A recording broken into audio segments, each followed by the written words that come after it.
एक बात तो क्लियर है, आप सबके माध्यम से बता देना चाहता हूं कि योगी is not coming back. Yogi ji मुख्यमंत्री नहीं बनेंगे, चाहे बीजेपी सत्ता में आए चाहे ना आए। उम्मीदवार जो है इस फासिस्ट ताकतों को बेनकाब करेगा, उनको शिकस्त देगा, उनको आना चाहिए। ये आपको देशवासियों को सोचने की जरूरत है। और ऑल इंडिया मिलिट्री काउंसिल भी इसी पे काम कर रही है।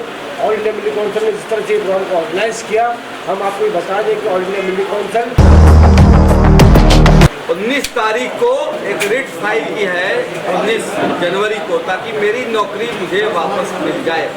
आपको बता दूं कि हम लोग 8 लोग जेल में गए थे, जिसमें से 7 डॉक्टर और कर्मचारी थे। सबको नौकरी मिल गई अपनी वापस।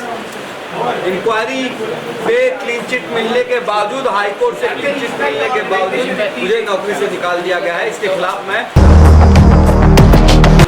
ये किताब जो लॉन्च हुआ यस जी, उसके बारे में थोड़ी सी देखिए, किताब इसलिए मैंने लिखी है क्योंकि जो टिकट था अप्रैल मई में, आपने भी महसूस किया होगा कि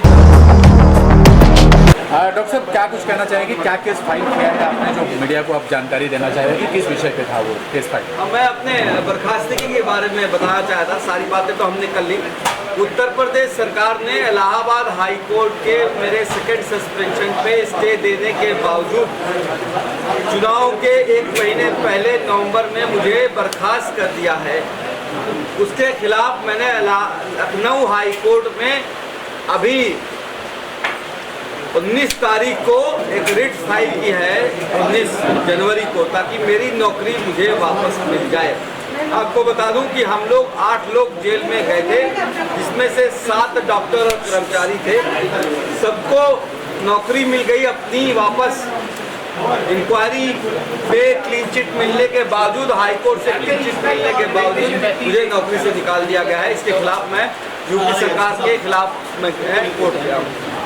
ये किताब जो लॉन्च हुआ यस जी, उसके बारे में थोड़ी सी देखिए, किताब इसलिए मैंने लिखी है क्योंकि जो टिकट था अप्रैल मई में, आपने भी महसूस किया होगा कि दिल्ली और मुंबई और बड़े बड़े शहर जो थे, कोरोना वायरस की सेकेंड वेव में जो बड़े बड़े लोग थे, उनको भी ऑक्सीजन के लिए, बेड के लिए, दवा के लिए तरसना पड़ा, तड़पना पड़ा, मरना पड़ा। पर हकीकत ये है कि हमारी 75% जनता आज भी, आज़ादी के 75 साल बाद भी, हर रोज़ दवा के लिए और बिस्तर के लिए, हॉस्पिटल के लिए तड़प रही है। इसी वजह से मैंने ये किताब लिखी है। ये किताब ना सिर्फ मेरी कहानी है, ये किताब उन 80 परिवार की भी कहानी है जिन्होंने अपने सामने अपने बच्चों को मरते हुए देखा। ये किताब उस निरंशुक, बेदिल, बेहिस राजा की है जो अपने प्रजा को मरते हुए छोड़ देता है। ये किताब उस एडमिनिस्ट्रेशन की है जो कि 10% कमीशन के चक्कर में लोगों को मरने देती है। ये किताब जेल की कहानी है कि अगर आपके पास पैसा है तो जेल में आसानी हो जाती है, और पैसा नहीं है तो आपको बहुत मुसीबतों से गुजरना पड़ता है। मीडिया का रोल है, मेन स्ट्रीम मीडिया की भी कहानी है कि किस तरह से आजकल जो है सोशल मीडिया से खबरें उठा के, मैं सारे मीडिया की बात नहीं कर रहा हूँ, कुछ मीडिया पर्टिकुलर सोशल मीडिया से उठा के खबरें बनाई जाती हैं। और सबसे इम्पॉर्टेंट है कि हमारा हेल्थ सिस्टम किस तरह से टूटा हुआ है, उसको ये बयां करना है। कुछ पहलुओं को जो आपने बताया कि 7 पहलू ऐसे हैं इस किताब में, क्या क्या है वो पहलू? हाँ देखिए, सब बातें करते हैं डॉक्टर कफील की, कोई नहीं बात करता उन 63 बच्चों की जो उस रात मर गए। तो उनकी कहानी है, उस मीडिया के रोल की कहानी है जिसने ये कह दिया कि ये टैंक जो है 150 फीट बड़ा टैंक जिसमें 1.5 लाख लीटर ऑक्सीजन आती है, उसको मैं चुरा के लेके जाता था। एविडेंस है जो आरटीआई फाइल किया है कि उस दिन 54 घंटे ऑक्सीजन नहीं थी और 500 सिलेंडर्स लाए गए उस बीच। वो लेटर्स हैं जो ये लेटर देखिएगा, ये लेटर जो है 6 अप्रैल 2017 को लिखा गया है, मुख्यमंत्री योगी आदित्यनाथ को लिखा गया है, हेल्थ मिनिस्टर को लिखा गया है। यानी कि जिस घटना 10 अगस्त को हुई थी 5 महीने पहले, उसमें लिखा है कि हमको पैसे दे दो नहीं तो ऑक्सीजन बंद हो सकती है। ये लेटर आपको देखिए 9 अगस्त 2017 का है, एक दिन पहले का, जिसमें लिखा है सिर्फ 24 घंटे की ऑक्सीजन बची है, नहीं तो ऑक्सीजन ख़त्म हो जाएगी। तो उस इन लेटर्स के बावजूद भी उसका पेमेंट नहीं हुआ। पुष्पा सेल ने अपने एफिडेविट में साफ साफ लिखा है कि 10% कमीशन के चक्कर में I also realized while going through the charge sheet that the investigation officer that the authority was asking for 10% commission from the Pushpa sale. तो उस करप्शन की भी कहानी है। 5 साल में उत्तर प्रदेश सरकार में कोई काम नहीं हुआ है। एक सूडो यूफोरिया, सूडो नेशनलिज्म के नाम पे क्रिएट करने की कोशिश की गई। डेवलपमेंट पे, एम्प्लॉयमेंट पे, एजुकेशन पे, हेल्थ पे काम ना करके अली बजरंग बली, शमशान, कब्रिस्तान, अब्बा जान और जिन्ना की बात की गई है। आज से 1 महीने पहले ये लगने लगा था कि जब अखिलेश यादव की लीड हो रही है और वो अच्छे उस पर आ गए हैं और एक 2 तरफा फाइट हो गई है अखिलेश यादव वर्सेस योगी की, तो अचानक से बहुत से एमएलएज बीजेपी से छोड़ के जाने लगे और बीजेपी को एहसास हुआ कि वो हार जाएगी। तो आज उत्तर प्रदेश में ये हाल है कि योगी जी के पोस्टर्स गायब हो चुके हैं और मोदी जी के पोस्टर हर जगह पे लगा दिए गए हैं। अब सारी लड़ाई उत्तर प्रदेश की मोदी जी बनाम योगी जी हो गई है और हम सबको ये स्वीकार करना पड़ेगा कि मोदी जी एक बड़ा स्टेचर है, कल्ट है, बहुत रिस्पेक्ट है नॉर्थ बेल्ट में उनके लिए।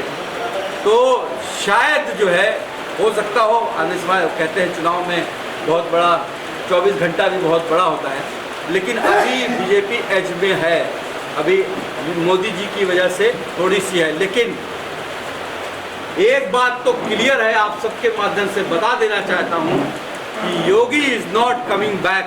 योगी जी मुख्यमंत्री नहीं बनेंगे, चाहे बीजेपी सत्ता में आए चाहे ना आए।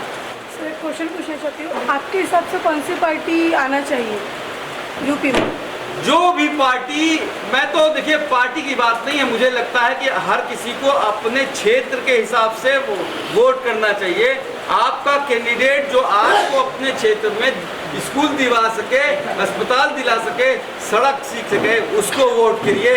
सरकार तो बनने दीजिए जिसकी भी। देखिए आपने एक बार देखा होगा कि जो इस वक्त पूरी तरीके से यूपी का इलेक्शन अगड़े वर्सेस पिछड़े में बदल गया है। Forward class versus backward class में, लोअर कास्ट में, अपर कास्ट में, यानी 85 बनाम 15 की लड़ाई हो चुकी है और उसमें अखिलेश यादव लीड कर रहे हैं। उसको मंडल कमंडल यूपी में वापस आ चुका है। देखिए असल में यहाँ हम सियासत की बात नहीं करने आए हैं, यहाँ हम किताब की लॉन्चिंग करने आए हैं। मौजूदा हालात जो यूपी के बताते हैं वो ये बताते हैं कि वहाँ पर असल में लड़ाई फासिज्म और सेकुलरिज्म की है। जो भी कैंडिडेट, जो भी उम्मीदवार जो है इस फासिस्ट ताकतों को बेनकाब करेगा, उनको शिकस्त देगा, उनको आना चाहिए। ये आपको देशवासियों को सोचने की ज़रूरत है। और ऑल इंडिया मिलिट्री काउंसिल भी इसी पर काम कर रही है। ऑल इंडिया मिलिट्री काउंसिल ने जिस तरह से प्रोग्राम को ऑर्गेनाइज किया, हम आपको बता दें कि ऑल इंडिया मिलिट्री काउंसिल ने खासतौर से डॉक्टर कपिल खान ही नहीं, दूसरे और भी इस तरह के जो वाक़यात हुए हैं जहाँ पर ह्यूमन राइट्स का वायलेशन हुआ है, उनको इंसानी के जो हुकूक जो है उनको दबाने की कोशिश की गई, ख़त्म करने की कोशिश की गई है। और ये योगी और मोदी सरकार में हो रहा है। अगर ये होता रहा तो ये देश किस तरह से तरक्की करेगा, उनका जो विकास कर रहा है कि सबका विकास सब जो इस तरह से वो सब ढकोसला नजर आता है। तो पूरे देश को एकजुट होना पड़ेगा, ये देखना पड़ेगा कि इन फासिस्ट ताकतों को कौन हरा सकता है, कोई शिकस्त दे सकता है, चाहे वो MIM हो, समाजवादी पार्टी हो, कांग्रेस हो, कोई भी हो। लेकिन वो ऐसे देशद्रोहियों को सत्ता से हटाने का काम करे। जो जीतने की ताकत रखता होगा वो जीत कर आएगा, उसको ही वोट करना होगा। ऐसा ना हो कि आपका वोट ज़ाया हो जाए। मैं तो देखिए मैं बताऊं, मैं तो ना योगी जी का विरोध करता हूं ना मोदी जी का विरोध करता हूं। मैं तो उस आइडियोलॉजी और सोच का विरोध करता हूं जो इंसान को इंसान में बांटती है। चलिए थैंक यू।